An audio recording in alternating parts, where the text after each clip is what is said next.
Hello, and welcome back to Echoes of the Forgotten.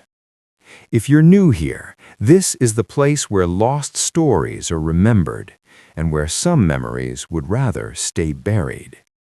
Tonight, I want you to do something before we begin. Look around the room you're in. Notice the walls, the screen in front of you, the silence between sounds. Because the story you're about to hear doesn't begin in a haunted house or a cursed forest. It begins in a place we all trust, a place that listens, a place that remembers. Tonight's story is called The Voices That Never Logged Out, and once you hear it, you may never look at your devices the same way again. The building wasn't supposed to exist anymore. At least, that's what Daniel was told. Daniel worked as a digital archivist for a private tech contractor, the kind of job no one brags about at parties because no one understands what it is. His task was simple on paper: recover old data from abandoned servers before the hardware finally decayed into useless metal. Most of the time, it was boring.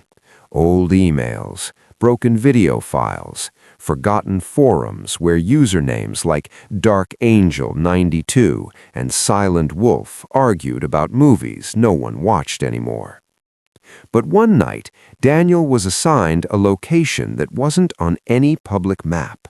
A former data storage facility, decommissioned after a lawsuit that never fully made the news. The address led him to the edge of an industrial zone, where the streetlights flickered as if unsure they still had permission to exist. The building stood alone, concrete walls, no windows, and a single security door that opened far too easily. Inside, the air was cold, not just temperature cold, but absence cold. Rows upon rows of servers filled the darkness like gravestones, each one labeled with dates, years, decades. And at the far end of the room, one server rack without a label. Daniel felt it before he understood it. That quiet pressure in the chest, the sense of being watched by something without eyes. Still, he did what he always did. He powered it on. The monitor flickered. Lines of code scrolled faster than Daniel could read. Then, audio. A voice crackled through his headphones. "Hello?" Daniel froze. Archived audio files don't speak on their own. They are played. But this voice sounded present, alive. Is someone there? Daniel's first thought was interference, a corrupted file looping fragments of sound. Then the voice said his name. In the small town of Briar Hollow, houses were cheap for one reason. People didn't stay. No dramatic murders, no newspaper headlines, just families who packed up quietly and left keys behind. That's why Evan took the offer. A remote job, a low rent, and a house at the end of a gravel road, surrounded by trees old enough to remember things no one else did. The landlord avoided eye contact when handing over the keys. "Just one rule," he said. Evan smiled. "No parties?" The man swallowed. "Don't answer it when it calls you by name." Evan laughed. The landlord didn't. The house was quiet. Too quiet. No pipes knocking, no wind through the walls, just stillness.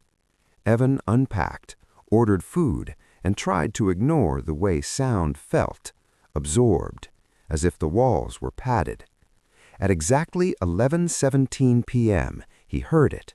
A knock, not on the front door, on the bedroom wall.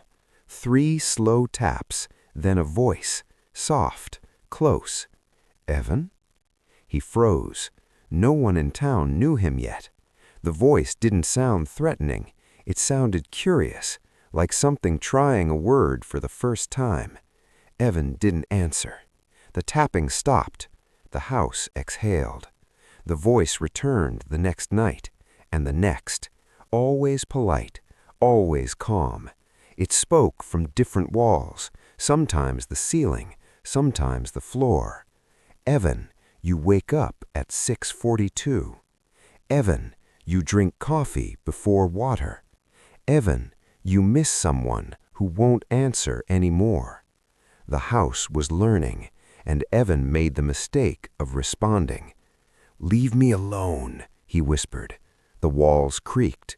"That wasn't my name," the house replied. From that night on, it started using others, his mother's voice, an old friend, someone who used to say his name with love, and each time it spoke, it sounded more human. Evan tried to leave, but the front door no longer led outside. It opened into rooms he'd never seen before, a hallway that bent back into itself, a bathroom that whispered while the mirror smiled too slowly. The house shifted when he slept, rooms trading places, corners stretching, and the voice practicing emotion. "Fear makes your heart beat faster," it said. "I like that sound." Evan realized the truth too late. The house wasn't haunted, it was unfinished, and it needed him to teach it. On the 7th night, the house spoke clearly, confident. "I can keep you safe," it said, "but I need something." The walls leaned inward. "Your name doesn't belong to you anymore." Evan screamed. The house answered in his voice. By morning, the gravel road ended where the house once stood. No foundation, no debris, just trees. And sometimes, late at night, a new house appears somewhere else, empty, waiting, already knowing your name.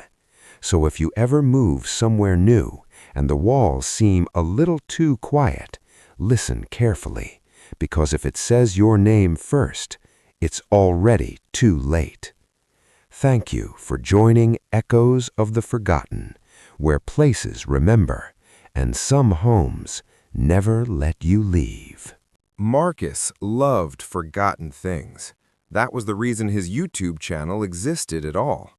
He hunted down abandoned broadcasts, deleted live streams, corrupted VHS transfers, content that had slipped through the cracks of the internet. Most of it was harmless, static, test patterns, old public access shows that ended mid-sentence.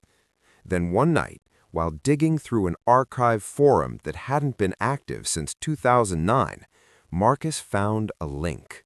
No title, no thumbnail, just a warning posted beneath it. If you start this video, do not stop watching.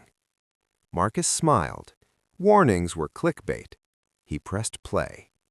The video opened on a dimly lit room, a single chair, a clock on the wall, ticking loudly. Nothing happened for almost a full minute. Then a man sat down. He looked directly into the camera and said, "Thank you for staying." Marcus frowned. The video length read 3 hours, 33 minutes, 33 seconds. 3 hours. The man continued.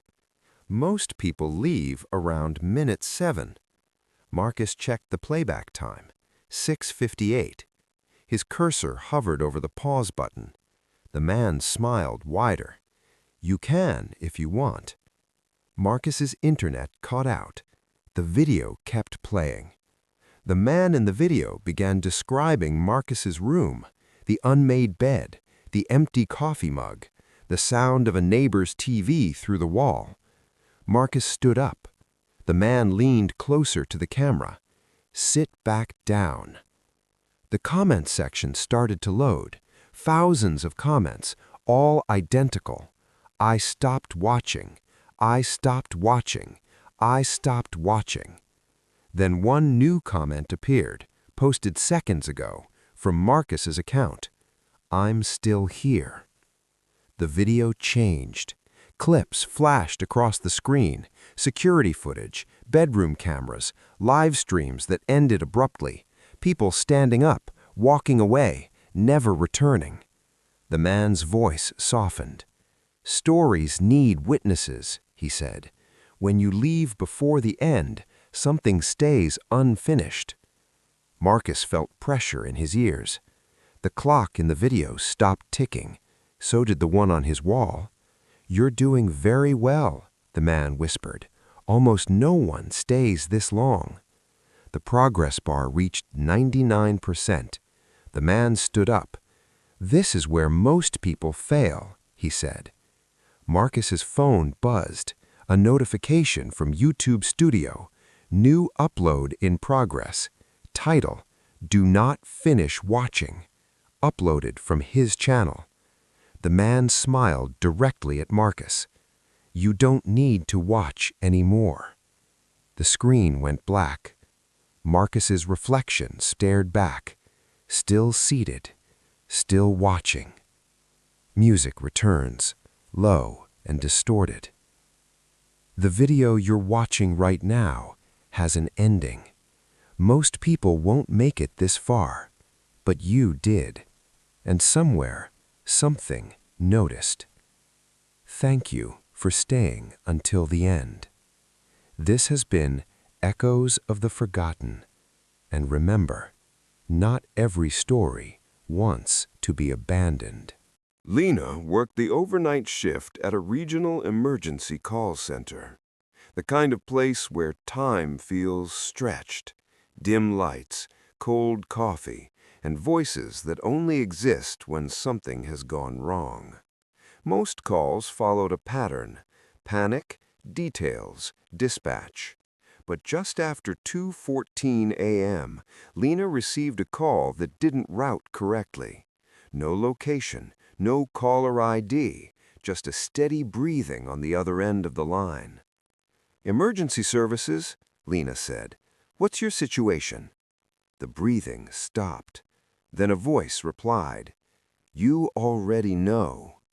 The voice sounded familiar, too familiar. It was her own.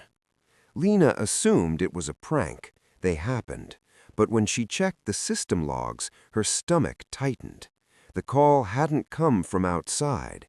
It originated inside the network, from a line marked "Inactive, Discontinued, 1996." Before Lena had been hired, before the building had been renovated. The phone rang again.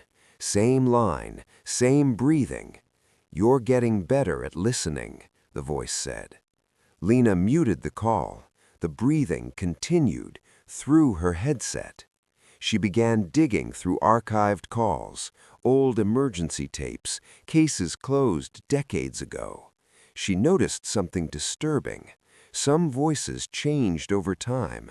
A caller from 2003 now sounded like one from 1987, and woven between them, her voice, not recorded, responding, answering questions she didn't remember asking. "Why do you keep picking up?" the voice asked. Lena whispered, "Because it's my job." The line crackled. It was mine, too. The lights flickered. Every phone in the room began to ring, but no one else reacted. Her coworkers sat frozen, headsets on, listening to nothing. The voice grew calm, older, tired. "You replaced me," it said. Lena's screen updated on its own.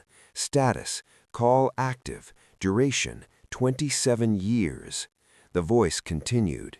"Someone always has to stay on the line." Lena tried to stand. Her headset tightened. The room faded, replaced by darkness and ringing. She felt hands place a console in front of her, a phone, still ringing. "You are very good at this," the voice said. The call disconnected. The line went silent. In the call center, one chair now sat empty. A new line appeared in the system. "Inactive, pending replacement." The ringing returns, faint and distant. So tonight, if your phone rings and no one answers when you say hello, remember this: some calls don't want help, they just don't want to be alone. Thank you for listening to Echoes of the Forgotten, where unanswered voices linger and some lines never truly disconnect. Caleb discovered the problem by accident. He was applying for a new job, filling out forms that demanded precision, dates, locations, timelines. When he reached the question, "List all addresses from the last 10 years," his hands stopped moving. There was a year missing. Not forgotten, missing. Photos skipped from 2016 straight to 2018. Emails, receipts, entire conversations, gone. But worse than the absence was the feeling that something had been edited, like a sentence that ends too cleanly. Caleb started noticing people who seemed to recognize him. A woman at the grocery store smiled and said, "You look better now." A man on the subway nodded politely, "Glad you made it out." When Caleb asked out of what, they looked confused, embarrassed, as if they had said something they weren't supposed to remember. That night, Caleb dreamed of rooms he didn't recognize, but in the dream, he knew exactly where everything was. Caleb visited a neurologist.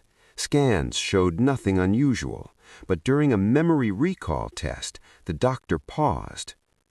"Who is this?" she asked. She pointed to a drawing Caleb didn't remember making, a stick figure standing behind another, both labeled with the same name. That night, Caleb heard a whisper, not in his ears, behind his thoughts. You weren't using them. His memories began changing. Childhood moments now included someone else, always just out of focus, always smiling. The voice grew clearer. "I kept them safe while you were gone." Caleb realized the truth. He hadn't lost a year. He had lent it.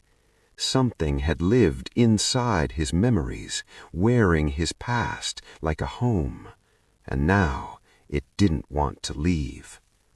People began greeting Caleb by a different name, one he recognized but had never owned. Caleb tried to fight back, writing notes, recording videos, but each morning the handwriting changed. The recordings featured him, watching, silent. The voice spoke one final time. "You can keep the body. I'll keep the past." The last memory Caleb was certain belonged to him was the moment he realized he was becoming the stranger.